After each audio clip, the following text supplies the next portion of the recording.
Flat Earth Proof 7. Down South. All other proofs aside, the differences between the globe and the flat Earth become apparent when considering distances south of the equator. After all, haven't navigators, geographers, and map makers mapped these areas? And shouldn't they have noticed this quirk by now, if the Earth is indeed flat?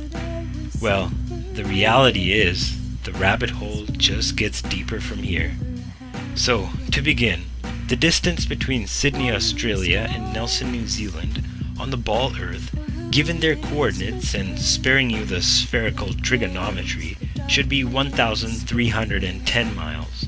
But the Australian Handbook, Almanac, Shippers and Importers Directory states the measured distance as being 1,550 miles, which is a full 18% longer.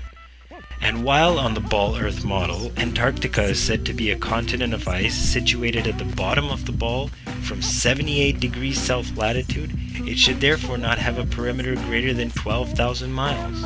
However, early explorers like Captain Cook and James Clark Ross, in attempting to circumnavigate Antarctica, took 3 to 4 years to do so, and clocked in the distance traveled at 50 to 60,000 miles. That's twice the circumference of the equator. But the real proof for the flat Earth map is in the flight paths. On the ball Earth, several flights would have their shortest, quickest, and straightest path over or around the Antarctic continent. But instead, these flights take all manner of tangential detours, crossing into the northern hemisphere to refuel. Their reason? Antarctica's too cold, they claim. Well, I'm not buying it. When they claim there are bases with working machinery set up all over Antarctica. So let's just take a look at the actual flight paths and see what they have to disclose. One flight that should be a simple 11-hour shot across the Indian Ocean is from Johannesburg, South Africa to Perth, Australia. However, this flight takes a detour north, stopping in either Dubai, Hong Kong, or Malaysia to refuel, for a total flight time averaging over 18 hours.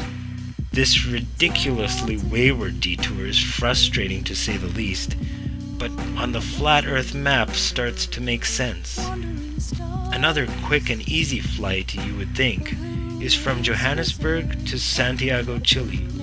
While an easy 12-hour flight below the Tropic of Capricorn is to be expected, instead every flight crosses the equator to refuel in Senegal, all the way near the Tropic of Cancer, for a total flight time of 19 hours.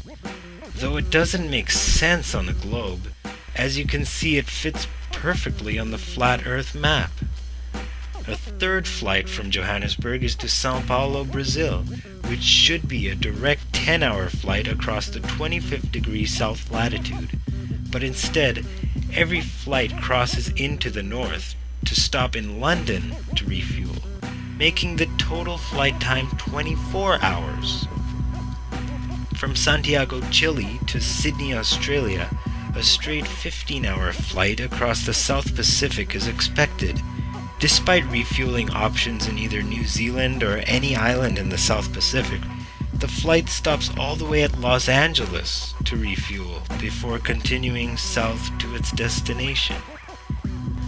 As already stated, these detours make no sense on the globe, but are explained and work perfectly well on the flat Earth map, having the North Pole at the center. So investigate the subject for yourself and ask questions.